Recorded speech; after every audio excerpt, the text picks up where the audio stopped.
Hey guys, what's up? lightboltjoe here. Today we're going to discuss the new comedy film, The Happytime Murders, starring Melissa McCarthy, Elizabeth Banks, Maya Rudolph is in it, Joel McHale's in it, the guy who plays Stanley from The Office is in it, and that's unfortunately the only way people are going to remember his name, even though I don't even remember his name.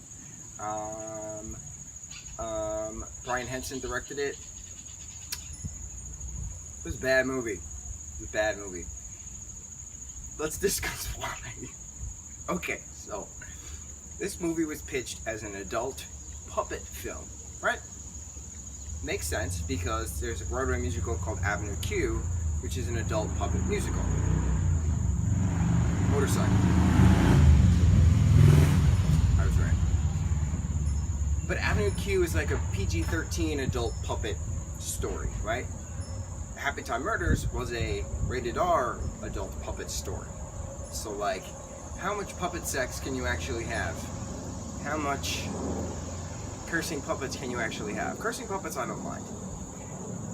Puppet sex was just strange. I get it. People do actually have sex with stuffed animals.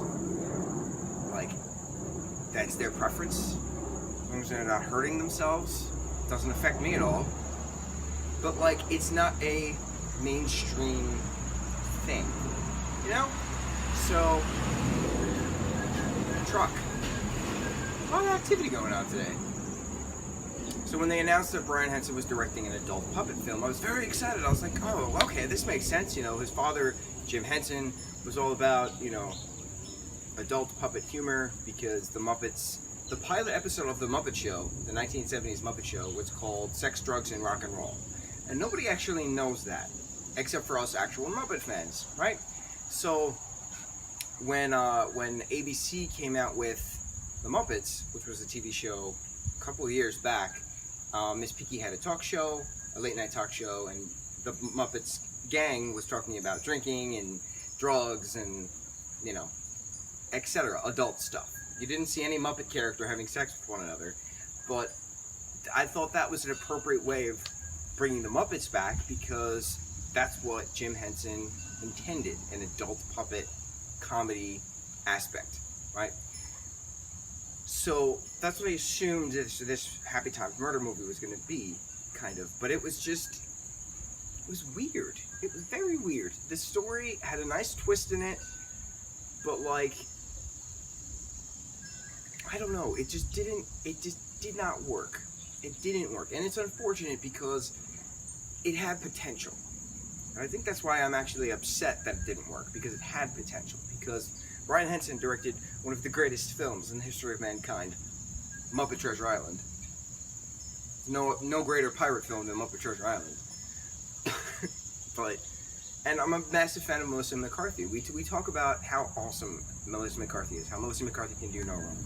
And her playing a cop, or some kind of action adventure, her holding a gun and beating people up, it's just always a great time. We see that in 2015's Spy, we saw that in 2013's Heat.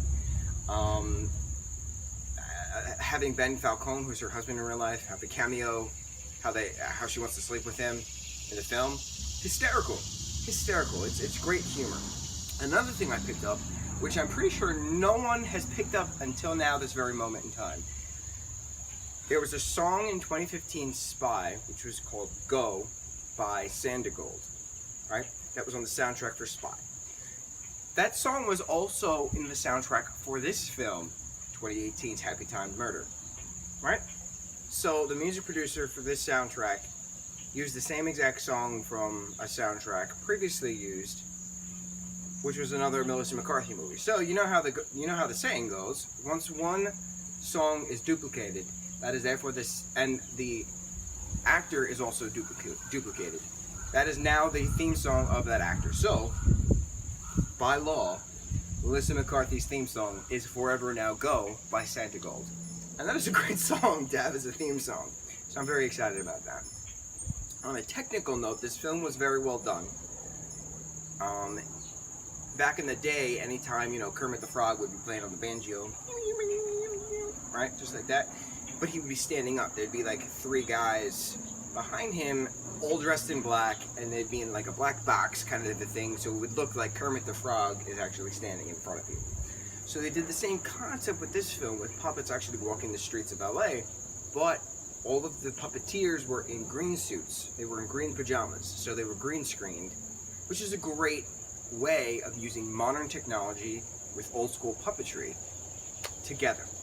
Technicality was on point for this film. I have nothing bad to say about the technical usage of it. Maya Rudolph's character was hysterical. Bubbles was just great. Elizabeth Banks' character was great. His ex-child star becomes a stripper. Great. Great. But it just didn't, the story just didn't hit the mark. It was like drawn back. If the thumb was resting up against the eye. And then when they let the bow go, the arrow just didn't have enough momentum into it. But like, it just, a wind gust just went, instead of a bullseye, just straight off to the side. It's the best analogy I can think of right now.